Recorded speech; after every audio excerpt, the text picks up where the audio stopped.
Welcome, ladies and gentlemen, to your Sagittarius July 2022 reading and forecast. Hi, I'm Nigel Saint James, clairvoyant, for those of you who are stopping by for the first time. And if so, welcome. And to the subscribers, it's always great to see you. I love seeing you. I love doing Sagittarian readings, I have to say. Now, by the way, I've done a number of one-on-one clairvoyant readings for a number of Sagittarians over the course of the last month. And if you would like to have your own one-on-one clairvoyant experience with me, just check out the information in the description box below, and the prices are in the website, which is a link. But have a look through the website anyway, because there's lots of really interesting stuff, I think, that you'll find in there.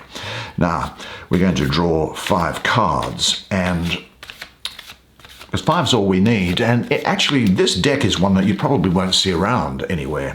There's the High Priestess.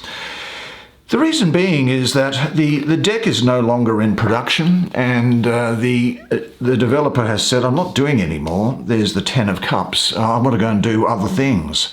And, well, we do from time to time, just want to go off and do other things, don't we? Keep our heads down, get busy with other things. 9 of Wands.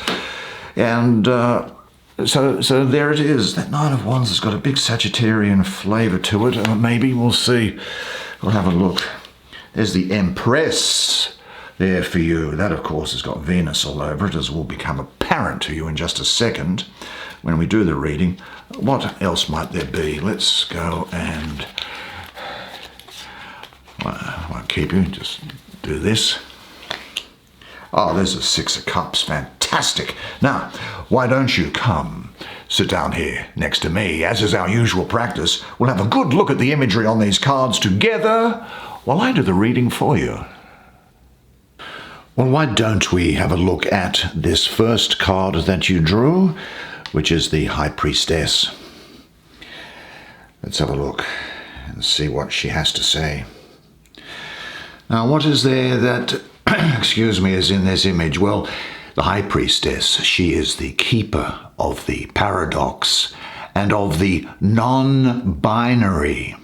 Sitting before an option of black or white, she actually takes the middle pillar, doesn't she? Because black and white are extremes, and in between, everything in life is contained. Now, our priestess here, I think, is a Sibyl. Now, a Sibyl was a female oracle who was found in ancient Greece, Mesopotamia, Babylon, and Egypt.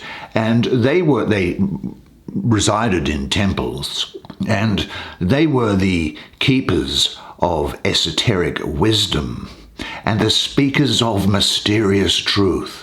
Now, it is believed that some used snake venom to help bring on the visions.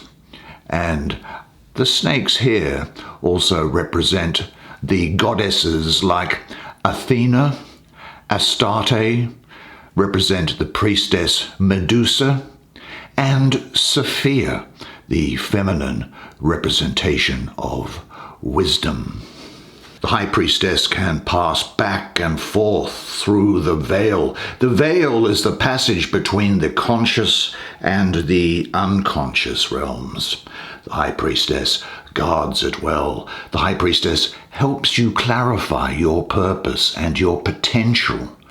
As you peel back the layers of your personal veil, you move deeper into your inner self, discovering your connection to the realm of spirit and soul memory. Now, the High Priestess watches over the hidden knowledge, dreams, and what is beyond the seemingly obvious. She is the portal or channel for universal mysteries that lie beyond the veil. The High Priestess is the link between the seen and the unseen. She balances the polarities of the masculine and feminine, the light and the dark, spirit and matter, tapping into intuition and inherent knowledge. And she keeps these dualities in balance, understanding the continuous cycling and rebalancing of life's forces and experiences. Now, one of the priestess's virtues is patience. She doesn't rush. She wants to wait in the stillness of silence, listening for the whisper of the divine. With the High Priestess, you realize all answers lie within you.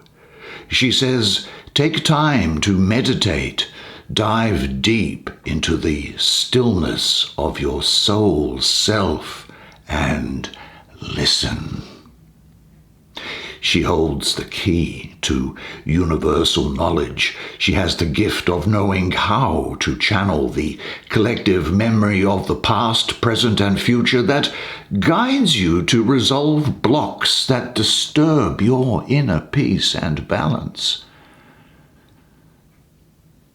The High Priestess brings harmony and balance to situations that have been out of sync.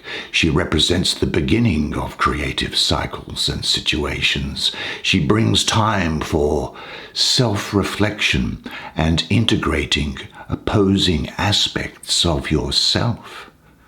The Priestess signals a time of going within, experiencing your dark, mysterious self-balancing,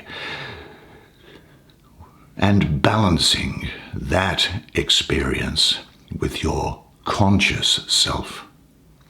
Understanding and honoring both realms can unveil the portal to the inner oasis of your soul. Now there's a major arcana sitting below her. Let's have a look at it, which is this one, the Empress. Now you go back there and you come in here so you can interact with the High Priestess and tell me what you have to say. Look at this colouring in this. Well, the Empress is fertility. She guides you through the act of creation by being too much, too full, too pregnant, too abundant. She is a feast. She is a garden in full bloom. She is a studio overrun with projects, with paint supplies everywhere. She is all forms of love, both the love of the mother and the love of the lover, both the moon goddess and Venus herself. And she is surrounded here by signs of fertility, from nuts and seeds to wheat and apple blossoms. Now, the Empress really is a great mother. Mother Earth, the universal mother, the eternal mother, the goddess of love, beauty, abundance, and creative power. The Empress is passionate and sensual. She births life. She is the feminine creator, manifesting nature's magic in the physical world, combining love with wisdom. Now, the Empress symbolizes nature, fertility, birth, motherhood, nurturing, harmony, and sensuality. And she signifies, I think, the importance of you living in harmony with Mother Earth and its creatures, awakening to your spiritual responsibility to keep a clear perspective on the evolution both of humanity and the Earth. The Empress's message is to love and understand yourself and those around you. Open up your heart, live and make your choices in life with love in your heart. Honor and live your heartfelt desires. They will guide you to a full and abundant life. Honor nature, bringing more of it into your life. The Empress whispers not to be afraid of your sensuality and your passions, and live life to the fullest. She allows her imagination to blossom with ideas and gives those ideas attention, nurturing them until they come into fruition. She is always pregnant with the spiraling energy of life and creativity. The Empress deeply loves nature, growing things, being outdoors, family, friends, and partners. She loves and protects her world with strong passion and will. Now, balanced and whole, the Empress's love is always unconditional and true. She combines all that you know and love in your world, holding everything precious and dear. Nothing goes unanswered. Her shield of love protects and shelters you. Her gifts are strength, passion, and creation. Live life through love and understanding, and you will heal. Let her energy spiral through your being. Watch your imagination soar in unlimited creative directions. Now be clear about what you want. See your ideas and dreams manifest into form. Plant your seeds with the Empress's passion and love and watch them grow. Your creation will rise over the horizon like the full moon illuminating the magical night sky. The Empress this month brings gifts of abundance, harvest, and good fortune. You are the creator of your world. Let's have a look then at the card that is, well, what's sitting here in the center. Let's have a look at it. This is the Nine of Wands. A great association with the moon here, with the subconscious, and with getting deep within and digging deep within you as well. Mystically, the moon is associated for me with that number 9. That's there incidentally. It's also a very sacred number. If you take 9 and multiply it by anything, you'll always end up, if you then take the product or the result of the number. See, 9 and 3s are 27, 2 and 7 are 9. 9 4s are 36, 3 and 6 are 9. It always comes back to 9. It's a very sacred number. But here, I'm looking at this picture that's here, this painting, and I'm getting the feeling that being alone too much can make you guarded and a bit paranoid, really. Don't you think that? It can make you unable to determine who is a friend and who is an enemy. Now, defensiveness can be good. It can be self-protection. It can be being able to establish strong boundaries between you and someone who means you harm. But you can also be trying to protect yourself from those little animals and new ideas, or from someone who likes you but is overly enthusiastic, like a puppy, and so it freaks you out a little. I think this is a card here, an energy that requires some discrimination by you. You need to assess any perceived threats and maybe step out from behind this wall that you've been building. Now, I said I had an association with the moon in number 9, and the astrology of this card and of this energy for me is that of the moon ruling the second decan of Sagittarius. And that second decan is from the 3rd to the 12th of September. So we have a double lunar influence. We have the 9, which is the moon, and the moon ruling Sagittarius, because it's ruling both the decan and the number. There will be power gained by you through unifying conscious and unconscious energies. There's a wholeness coming to you, a determination, great strength of character, courage under fire, defending what you have worked for, which in some respects is what this fence is here. Now, the unconscious, as I say, is the real thing that the moon is sparking for this. There is a strength with you, and it is a strength that grows from within, and that's because of the moon. The force of this newfound strength banishes the darkness of ignorance. And when the unconscious, that moon is pricking the unconscious to come up. When the unconscious becomes visible, you are faced with many things that you have covered up in order to avoid looking at them. Now, this can produce fear of some sort, the fear of feeling painful wounds you've covered up and hoped to forget. There may also simply be fear of your own yet unproven strength, which reaches into all the areas of your life, reorganizing them. This budding self-realization allows no return to the familiar situation of feeling weak or ignorant about things.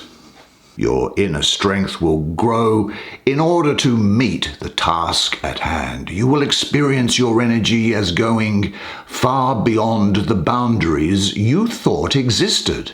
Now, this is a key experience, the beginning of a far-reaching inner and outer unfolding of your potential.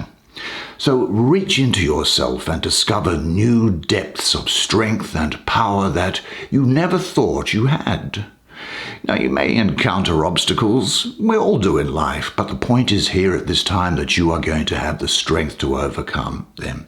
Now, when the Nine of Wands turns up in the center here, as it has done, you can be reassured that you have what it takes to get by. Even in times of difficulty and stress, inner strength is going to rise up and guide you towards your goals. Now, in this process, you'll learn more about yourself and your abilities, gaining a new all-round perspective which brings security and self-confidence. I think you are now in the process of discovering your real strength, so trust your inner guide. Ask yourself this question: are you a little afraid of your own strength? In what areas in your life does this fear come up? And I think also it's important for you to pay attention to your dreams at this time. But say this to yourself: I know more and more clearly who I am. This recognition leads to the full development of my potential strength. Well, we're going to turn next to what I call the Lord of Pleasure, and what the uninitiated refer to simply as the Six of Cups. Well, isn't it fitting that this should come up? Because the five that precedes it can be almost be regarded as like winter, and yet this is spring. There's no doubt about it. The Lord of Pleasure, well, the scene here is ruled by, I think, the Sun, ruling the second decan of Scorpio, the 3rd to the 12th of November. And I also have, with the number 6 here, I have a mystical association with the Sun as well. I also have a spiritual association with Krishna consciousness or Christ consciousness as well in this card. But we have a double dose of the Sun here in Scorpio, and the double Sun reveals what Scorpio wants to hide. Look, I'll be frank, this is about lust, enjoyment, pleasure in sexual relationships. Now, there may also be the case where these things occur just in your fantasy life, and there's nothing wrong with that. But there's also the possibility here, I think, for a rich exchange of sexual and heart energy, and more particularly of emotional renewal. The sexual or the pleasure that's being experienced here is a kind of pleasure which is completely harmonized. Now, the zodiacal sign governing this energy, for me, being Scorpio, well, pleasure here is rooted in its most convenient soil, isn't it? This is a preeminently fertile card, and it speaks of pleasure, indulgence, sexual pleasure, excitement, maybe communication with ancestors, and also a degree of family support. This energy is an invitation to give yourself up to the richness of your own emotionality. Now, you may experience this as a jump into water, as the tingling anticipation of diving deeply, of disappearing, of letting go. Rising to the surface, you are refreshed. This is the process of death and rebirth. Now, the result of taking the risk is deep emotional purification and renewal. Now, although the emphasis on this energy here is sexuality, but it's not uncontrolled, the pleasure here experienced may actually be after much hardship. I think also because of this blue colour that's in the background here, this is a real colour of Venus as well. And Venus brings, I think, the notion that you have been undergoing a period of healing and transformation. Now, the emphasis is on a relationship or on the desire to have a relationship that will improve both the individuals, where the whole is greater than the sum of its parts. Now, enjoy now all of which life gives you. This is the best way to express your gratitude. Are you holding on to old beliefs which prevent your enjoyment of pleasure? Enjoy your own emotional wealth and share it with someone else. And say to yourself, I am now open to a partner with whom I can share the joys of love on all levels. Now that takes us finally, I think. It is finally, isn't it? Yes, to this. Look, see, this is just more good news for you. Isn't it great? Can I come and live at your place? Gee, it's all going on for you. Now, here we have the Ten of Cups, or the Lord of Perfected Success, as I call it. And I have Mars ruling the third decan of Pisces, which is the 9th to the 19th of March. Now, Mars is disruptive and it can conflict with peaceful Pisces. But I see here satisfaction, fulfillment radiating, emotional stability, a happy family unit, and dreams becoming a reality. Now, in my estimation, I see that this Ten of Cups is one of the most joyful and happiest cards in the tarot. There is deep love and contentment radiating from within you and out into the world. Your grail, if you like, is overflowing with peace and love. Wealth on all levels, material, emotional, spiritual, and intellectual, has been achieved. But the inner wealth of deep spiritual understanding is what brings you the most happiness. You are walking what the Hindus would call your dharma, your blueprint in life. And the joy that it brings your heart here is magical. The key to this Ten of Cups is self-love, finding your inner grail of fulfillment. The Ten of Cups brings great gratitude for all things in life. You feel as though you have returned to your true home. The gift of the Ten of Cups is happiness and fulfillment. When the Ten of Cups shines on your life, good fortune and success have found you. It brings celebration of the goodness and love that you have been blessed with. Dance, sing, and laugh. This 10 is about living life passionately with wisdom and love in balance. Good times are here.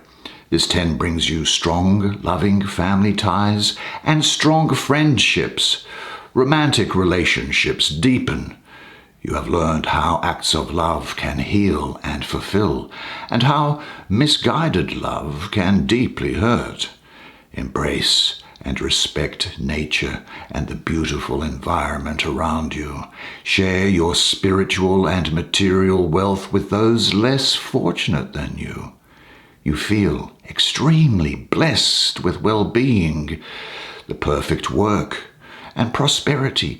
Living by your true values with spiritual integrity has brought you a blessed life that is magical, full with love and joy. Honor and hold each moment as a precious and sacred jewel. The moment is now, and now is ever changing. So I think you can quite safely let things develop by themselves. Everything will come at the right moment for you. Relax, close your eyes and breathe deeply and calmly. Let a picture arise in you which shows you in a state of complete fulfillment. And repeat this exercise often and connect this feeling more and more with your reality. And say this to yourself because it is true. Life gives me all that I need to be happy. Well, what a particularly great spread of cards for you. Good job. That's the way it is. What a fascinating and uplifting month for you this is going to be. I hope you enjoyed that reading as much as I did providing it to you. I certainly love seeing you each month, and I look forward to doing it. I can't wait to do the next one. And until the next time, remember one thing, and it is this, that you are a legend. And I look forward to seeing you again next month. And until then, it's bye for now.